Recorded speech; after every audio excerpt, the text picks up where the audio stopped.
Hello, welcome back to my YouTube channel. कैसे हो आप सब? आई होप आप सब बहुत अच्छे होंगे और मैं भी बहुत अच्छी हूँ। और यहाँ मैं कर रही थी अपने घर की साफ़ सफाई, तो मैंने ये वाला डल्लू खोला तो इसमें रखा था रिफाइंड का पैकेट। और इसमें मतलब बहुत दिन से रिफाइंड रखा जाता था, तो ये बहुत चिकना हो गया था। तो मैंने कहा इसमें गर्म पानी करके इसको साफ़ करूँगी तो अच्छे से साफ़ हो जाएगा। तो मैंने इसमें पानी रख के और इसमें गर्म होने रख दिया था। तब तक मैं बाकी के बर्तन साफ़ कर रही थी। जब तक वो पानी खौलेगा जब तक मैं बाकी के बर्तन साफ़ कर लूँगी। और बताइए, आप लोगों ने कर ली रक्षाबंधन की साफ़ सफाई? जाहिर सी बात है कर ही ली होगी, क्योंकि बिना कोई भी त्यौहार आया वाया उसी बहाने तो साफ़ सफाई होती है। बाकी हम रोज़ रोज़ तो डेली वाली सफाई करते हैं, किचन के बर्तन ये सब, मतलब डीपली क्लीनिंग नहीं करते ना, डीप क्लीनिंग नहीं करते। वो तो हम त्योहारों पे ही करते हैं, या फिर हमारे घर में कोई शादी हो या कोई फंक्शन हो तो भी कर लेते हैं। तो मैं यहाँ पे आ गई थी। वो जो मेरा ये था, मैंने पानी ये खोल गया था, आप लोग देख रहे हो कितनी भाप निकल रही थी इसमें। और यहाँ पर मैंने इस पानी को कर दिया इस मग्गे में और मैं इसको साफ़ करने लगी। मैंने कहा गरम गरम, मतलब थोड़ा गर्मी तो है, लेकिन मैंने कहा थोड़ा सा गरम गरम करूँगी ना तो जल्दी साफ़ हो जाएगा, क्योंकि बहुत चिकना था। तो मैं मेरे हाथ में जो जूना था, उस जूने से मैं हल्का अपना हाथ नहीं डाल रही थी पानी में, बस जूने से हल्का सा पानी ले रही थी। और जो कि लेते पे थोड़ा बहुत ठंडा हो जा रहा था, ज़्यादा गर्म नहीं लग रहा था, क्योंकि मैं वो देखो, आप लोगों ने देखा मेरे हाथ में जूना है, उसी से ले रही थी पानी। और फिर मैं इसको साफ़ कर रही थी। इसको साफ़ करने में यहाँ पे मैंने वीडियो में तो इतना नहीं दिखाया है, बाकी काफ़ी देर लगी थी, मतलब मान लो 15-20 मिनट तो लग ही गए होंगे। और मैं इसको अच्छे से साफ़ कर रही थी और आप लोग देखना मेरे साथ क्या हो जाता है यहाँ पर।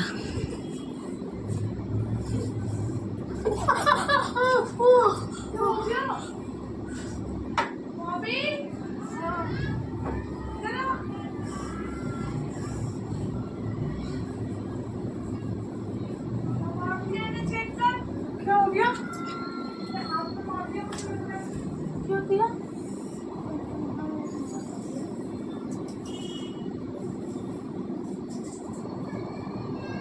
अंदर ले गया कुछ?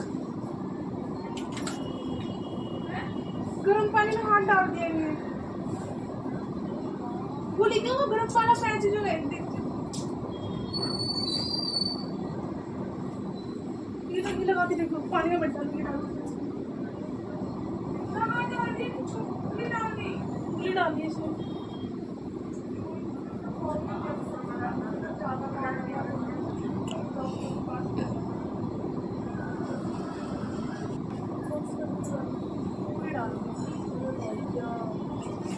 एक काम के बर्तन को खरीद लिया, नारियल के तेल में लगा लिया। बर्तन जब तो वैसा होता है ना, खुला मिलता है, वैसे दुकानों पर मिल जाता है।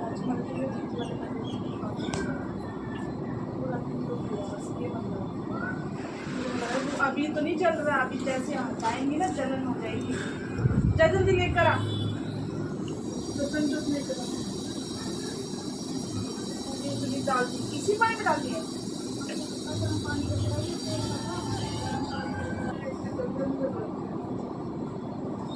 तब तक ये लगा दो लोग,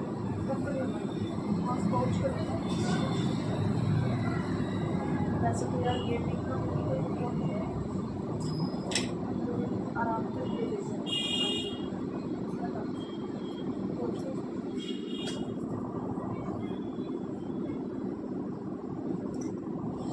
और यहाँ अब हो गया था दूसरा दिन। उस दिन तो मैंने कुछ नहीं करा, क्योंकि मेरे हाथ में जलन हो रही थी बहुत ज़्यादा। तो दीदी ने रतनजोत मंगाया था और नारियल के तेल में मंगा के मेरे हाथ पे लगा दिया था।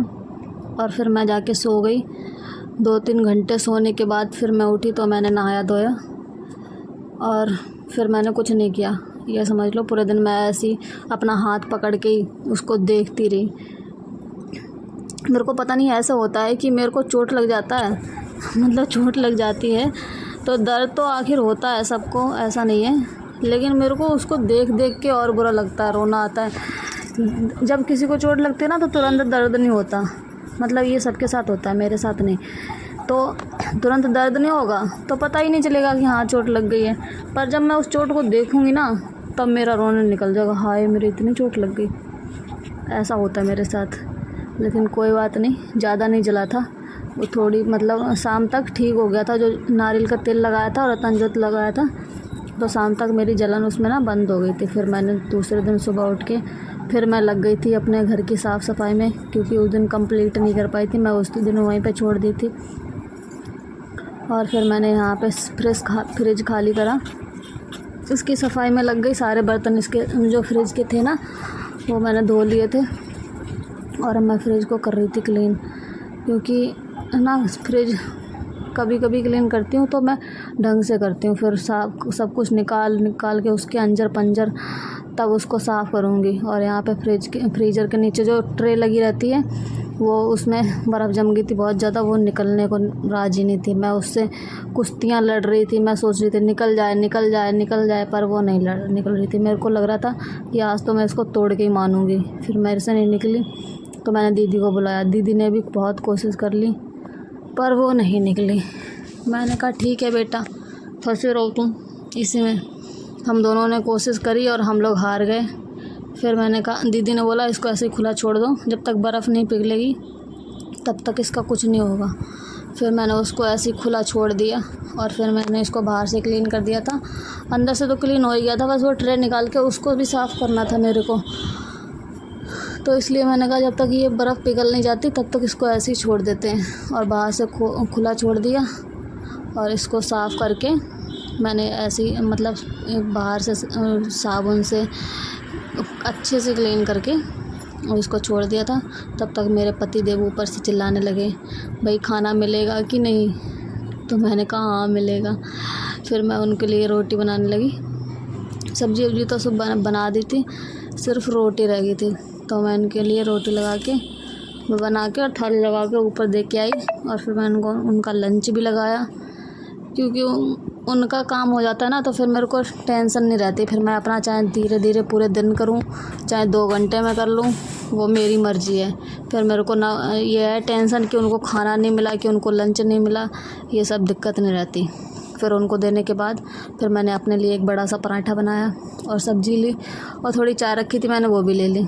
तब तक नीचे से मम्मी की आवाज़ आ गई कि पापा के लिए लंच टिफ़िन लगा दो। फिर मैंने अपना खाना साइड में रख दिया और मैंने पापा का टिफ़िन लगाया, क्योंकि पापा का टिफ़िन ज़्यादा इम्पोर्टेंट है।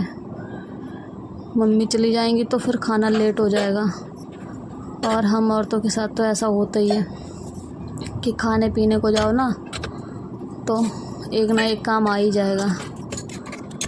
पर कोई नहीं, टिफ़िन लगाने में ज़्यादा टाइम नहीं लगा, बस 5 मिनट में टिफ़िन लग गया था, क्योंकि वो धुला हुआ रखा था, खाना बना हुआ रखा था। और अगर आपको मेरे वीडियो अच्छे लग रहे हो तो मेरे चैनल को सब्सक्राइब ज़रूर करें, ज़रूर करें, और वीडियो को लाइक शेयर एंड कमेंट करें। Bye bye, happy Rakshabandhan advance में सबको मेरी तरफ से।